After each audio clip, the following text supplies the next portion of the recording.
Man, oh man. Damn it. Damn it. Damn it. This video hurts for several internal reasons. Namely, I've been mostly enjoying Xbox since I got my Series S. It has been a riveting, fun, enjoyable, and overall good time delving into minigames on Game Pass Ultimate, exploring the possibilities in my catalog, enjoying 360 because I love the 360 catalog. I was just one of the ones that always play Halo. I never really got to experience all of the games on backwards compatibility and the games that are currently on the Xbox Marketplace. I was mostly a PlayStation player. And getting into Xbox, I mean, it felt euphoric. It felt like a fucking dream. And you know, the inner gamer in me, I go where the games are. And Xbox had a fucking monumental tidal wave of games I enjoy from the past that I'm playing. You know, I was so mad when my Xbox One broke on me. I was in the middle of Asura's Wrath, and I was so fucking upset that I couldn't continue that playthrough. And now, the Series S just affords me that opportunity, and I've been loving it so far. So giving negative Xbox news is something that's hard for me, considering I'm getting back into the brand, I'm getting back into the platform, I'm feeling the green euphoria. And I know that sounds corny, but I like Xbox a lot more than I used to. So it pains me to hear studios like Tango Gameworks got shut down. It sucks that people are losing their jobs to what is essentially the swath of the business. And I'm going to talk about that a little bit later. Big news articles: Xbox is shutting down Arkane Austin, Tango Gameworks, Alpha Dog Games, and consolidating Roundhouse Studios to be absorbed by ZeniMax Game Studios. Already, the big elephant in the room, the big, scary, rebone Laura elephant in the room, is the fact that Tango Gameworks is no more after putting out Hi-Fi Rush, which I played. I've played that on livestream just for a little bit, and in the span of that 30 minutes, I fell in love with that game. It's a good fucking game. A good platformer, a good rhythm-based beat 'em up, a good game. And now, all that stuff in the ether, Hi-Fi Rush 2 being pitched, any potential future with the Evil Within 3, gone. All gone, dashed away, thrown in the garbage. That's the nature of sales and business, and the harsh reality of it. But it doesn't mean that overall that's to be appreciated. I think Tango Gameworks was a brilliant studio under the helm of Shinji Mikami. Evil Within 1 and 2, fantastic. And losing more survival horror titles going forward, losing a title like that with the main studio. I know Xbox owns the friggin' IP. Are they gonna do anything with it? Probably not. Alright. But it really sucks that Phil Spencer, each and every single time he puts a shoe in his mouth on the cusp of Hellblade 2, which received no marketing, by the way, on the cusp of a new release, and Xbox is facing bad news. That shit sucks. There's no other way to put it. As a fan, nobody likes this whatsoever. Nobody. People losing their job, nobody likes that. I think that's the worst offense. Getting consolidated and liquidated, of course, I mean, you know, at least people still can scramble around and work, but shutting down a studio is awful. And of course, there's reasons behind why they shuttered, and I understand that. You got to understand the business side before you can understand the creative side, because gaming is pretty cutthroat nowadays with big studios like PlayStation, Xbox, reformulating, doing layoffs, not being able to sustain people. It's a cutthroat business at the end of the day.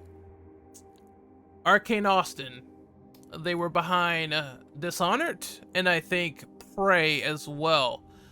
And they were also behind Redfall, not really spectacularly received amongst the community. Not really a game that got rave reviews whatsoever. But they were on track to adding DLC, adding features, making the game better. And there are those cases of, hey, a game might have sucked at launch, might have had a lot of issues, wink wink, Cyberpunk having bugs, and then it makes a comeback later after it's been fixed. Is it ideal to have situations like that during launch? Absolutely not. But there is an avenue for games of that nature, which I think is fine to buy cheap and not at launch, and for that to be criticized at launch, but it was making a comeback to people. And now the shutdown happened, no offline mode whatsoever. So when the servers go down, the game is a frisbee. Upsetting news all around. I don't know too much about Alpha Dog Games, but going to their resume, which they were formerly Human Head Studios, they were still Talent, and they made the original Prey in 2006, which I want to play on my Xbox.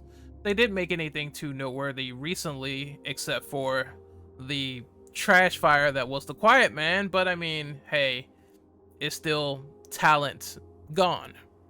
No matter how you look at it, people out of a job.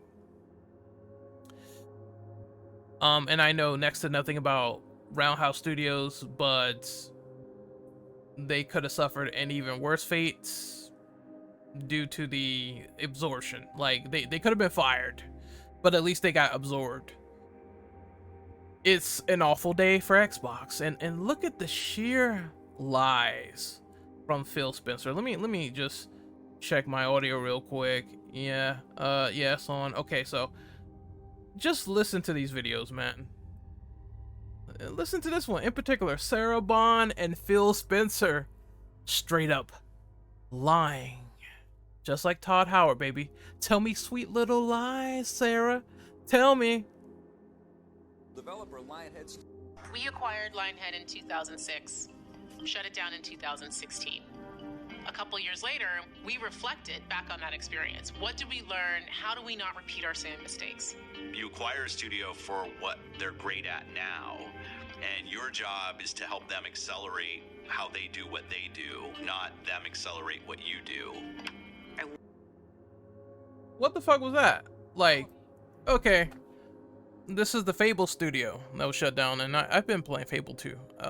Fable's been pretty awesome, but they're telling you that, oh, we learned from our mistakes of shutting down a particular studio. We recognize their talents. We want to reflect and not make the same mistake twice. But what you're doing is you're going out and buying a bunch of studios, and you know that all of that is not sustainable. And then guess what has to go? Your Game Pass model is not also sustaining the launch sales, the money needed to funnel the studios, needed to keep everyone afloat and keep food on the table. And in order to cut a corner, you cut talent because you're not good at managing talent, which is why you're letting people go, despite your lofty promise of keeping folks around when you need them the most. As an Xbox fan, as a recent fan of getting into the Series S, I wholeheartedly say that this is a bunch of bullshit on their behalf. And it's why their words are coming back to haunt them. It's why Sarah Bond is deleting tweets, because they know they messed up. They know they messed up. Simple as that. Let's go to the other video. Not this one, not friggin' Firefox. This one right here. This is Phil Paris. I know Paris. I know who he is. You think I don't know what the XCast is? I know what all this shit is. All right. We're gonna run into another lofty promise yet again. I'm willing to bet $500 on lofty promises. One thing I won't do is push against creative aspirations of our teams. Oh, that's even worse. One thing I won't do is push against creative aspirations of our team. What exactly did you just do to Hi-Fi Rush and the DLC for Arkane? Not completing Redfall at all. You know, which is what I heard is something you wanted, Phil, but still, not even getting that done to the offline portion of the game where people can play it and the game is not a frisbee, right? What is going on? You gotta ask reasonable questions here, because I don't understand what is happening with the management of Xbox. It's like you guys are lost in a void and you don't know where to go. And it's upsetting as a fan. It really is. Let's continue.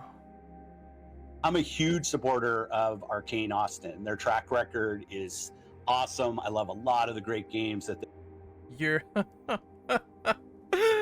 oh, talk about taking the shovel and going to a plot and digging your own grave. I'm supportive of Arkane Austin. Hey, you sure about that? You sure about that? Your present self isn't feeling too confident with that notion, right? Absolutely not. This is a joke. I don't know any other way to slice it. It's a joke.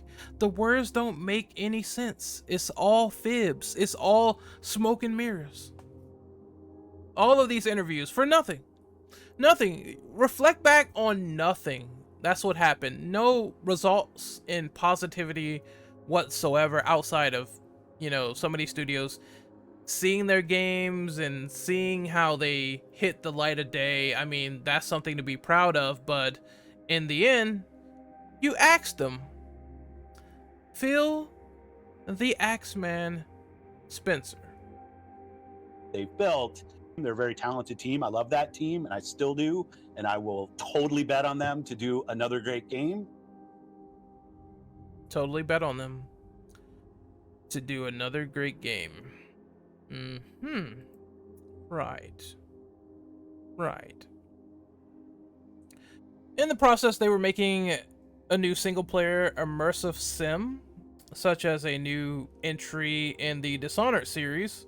According to people familiar with Xbox, that's what Arkane was working on before they were shuttered. Another great game, right? Just dashed away. We can't see it. Okay. All right, Phil. He's talking a load of bullshit. Let's see. What else did we miss out on? I believe there was an article that was talking about how Tango was working on pitches with Hi-Fi Rush 2, which made sense, and they were trying to get talent, and ultimately they were also shuttered. So a follow-up to what is essentially a great start to what could have been Xbox's marquee beat-em-up platformer rhythm-based franchise, and that's dead in the water. Dead as Dillinger, dead as Elvis, gone to the wind. You have Arkane actively criticizing Xbox by saying, you know, video games are an entertainment and cultural industry, and your business as a corporation is to take care of your artists, entertainers, and help them create value for you. And I don't think there's a soul in the world that's going to say no to that whatsoever. You know, it's your creators that make great games. Situational issues will happen with studios of this magnitude, but I believe thoroughly 100% that Xbox took on way too much bloat. They went and bought Bethesda, and then on top of that, Activision, and we're not talking just one singular studio. Studios within studios within studios spending colossal amounts of money. And knowing that sustaining all that was going to bite them in the ass. At this point, I 200% believe that there should be no more big giant acquisitions like that going forward. Of course, people are gonna think this is a fucking monopoly. That's the first thing on their mind, but you're not doing anything pertinent with these buyers whatsoever. You're just letting go people and studios. It's like, what am I going to be excited about as an Xbox fan when you're letting go of the games and talent and people that I want to see move forward? Like what is there left? I can see if you were producing results and also keeping the employer satisfied, right? But this is like a messy version of musical chairs, and it shows that Phil's words aren't really holding weight to what he really wanted with Xbox. Just let that sink in. Like, I'm all for creative freedom, but the money, it shows the true evil of what happened here. All right? Because I think Game Pass is probably the culprit as we go along. So let's go on the bullet points and we'll end the video. The big news from today from Jason Schreier's article is that Microsoft is debating whether to bring future COD releases to Game Pass at all, which is telling, saying, all right, I don't know if this whole day and date thing of first day exclusives is really working out for us. I don't think it's really going well for us here. We can't afford these launch flops because people are inclined to rent their game. So we're gonna go back and alter that decision. We're gonna go back and probably think about it a little bit. And I think, well, the main thing to fix this problem, if you want to make Game Pass good enough, but also give leeway and cash and support and money to your big AAA releases, maybe you should do something like, okay, you're going to be grandfathered into this launch release later on. It doesn't come out day and date, but maybe 5 months, 6 months down the road, people can wait. They can wait. Your big time launch exclusive comes out. The only way to get it is through Xbox or PC. People will buy it, check it out if they're interested. And then that exclusive later down the line becomes available and you can play it on Game Pass 4, 5, 6 months later. Maybe 6 is more ideal, I don't know, but you can do that there and that'd be fine. I think you can have all your old games still present on the platform and there's no moss, no issues whatsoever. You got the older package and you got newer games still coming out. Fucking promote Hellblade 2 because you haven't. And just wait on the rest and see where the chips lie and keep that output strong for Xbox. That's also a problem. Like, people don't draw to Xbox with their first party exclusives because they're not coming out frequently or they're not being shown. And I know Sony, they don't have any bangers coming out for first party until 2025, but they made sure to make third party deals to keep people satisfied just in case. That's what Phil is criticized for, a lack of backbone, so to speak. And you know, the man probably does have great ideas. He did help the Xbox ecosystem, but this is aggravating. If you bring in great service with great games, you're gonna bring in great value to great consumers. It's as simple as that. Make me the head of Xbox, all right? Let me go through the rest really quickly. So they're considering another price increase for Game Pass Ultimate, which off the cusp of this riveting news of shutting down studios, I'm pretty sure there's going to be people that will tell you, go fuck yourself, please. Especially Evil Within fans. You're not getting any love lost from them whatsoever. The strategy has shifted from bringing more games to Game Pass to bringing more games to other platforms, signifying dire straits, because now we need our competition to make more money.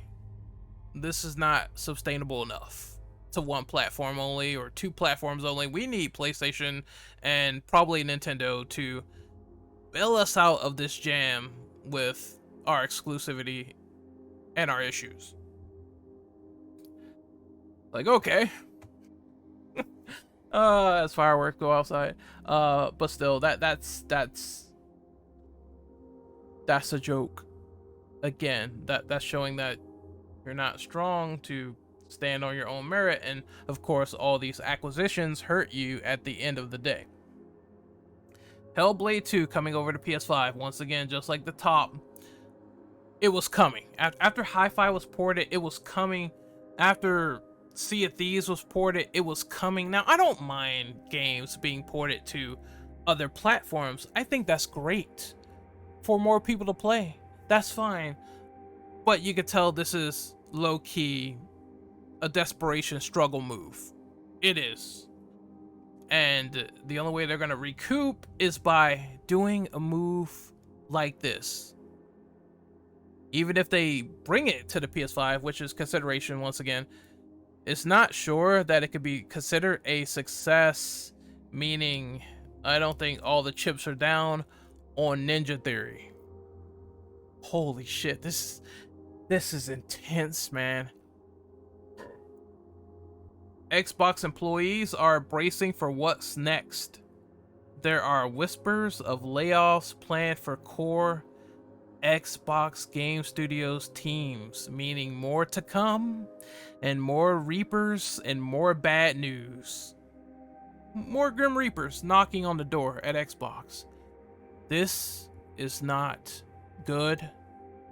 I don't even think the most staunch Xbox aficionado can say this is good news. I've been loving Xbox so far. You know, I would glaze that platform no problem with Series S. Hopefully I get a Series X one day. But this is bad. All around, all across the board, all up and down, all left and right, no matter which way, diagonally, motherfucker. It's not good. And the fact that there's more to come signifies more people, more talent that's going to be out of a job. I don't think that these acquisitions helped Microsoft whatsoever. Period. I think they should have took a chill pill, slowed down, focused on their core, and focused on their strengths a lot more than just, I'm going to buy up Activision and hope to God I get caught and I have to share it for 10 years with PlayStation, because that was a fucking rare L. Alright, that was just an L. It was not worth it. No matter, like, when you reflect and think about it and say, oh yeah, I was so excited for that acquisition. Now it's just like, I don't want them to buy anyone else. I don't want nobody to buy anyone else, because if this is the fate that's going to happen to them, I would prefer them to be like independent or working with a studio that has their back. No problem. What a sad day. I think that's all I have to say about the situation. I also see Matt Booty said, oh, we were spread too thin like peanut butter on bread. You think? With the man who has the last name of Booty? You think you didn't have any self-awareness there, Chief, at all? That maybe you were doing a little bit too much with throwing around money, buying up people, billion-dollar acquisitions. You didn't think ahead of time maybe Bethesda was enough for the time being, but no, I think you had your champion belt on, you put on your big boy pants, and you decided, hey, let's get Activision, let's take all of this shit, let's fucking do it. And look where it got you. More people out of a job.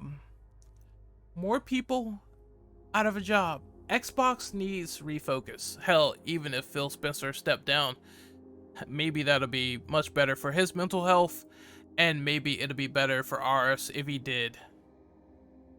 Just saying, it needs refocus, it needs restructuring, Game Pass needs restructuring, reevaluation, and we really need to secure the future of Xbox before there's nothing to secure whatsoever. I want them to succeed, but at this rate, they're not going to if it keeps going downhill. I'm Renegade Operative.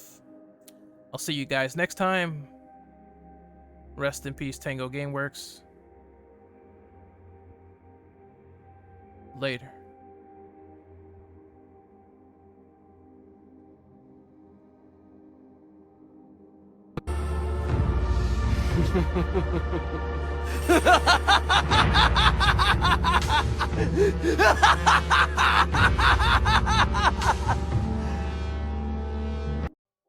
P.S. I don't know what to say at this point for this quote, but you see it on screen. Microsoft says it needs games like Hi-Fi Rush the day after killing Tango Gameworks. We need smaller games that give us prestige and awards, Matt Booty says, the head of Xbox Game Studios, as he told employees in a town hall today. I can only imagine the ire, straight up frustration, and the steam peeking out of the ears of ex-Tango Gameworks developers hearing this statement well after they got shit canned. At this point, you can kind of say, what the hell was the purpose of doing that all along and making this quote happen in the first place?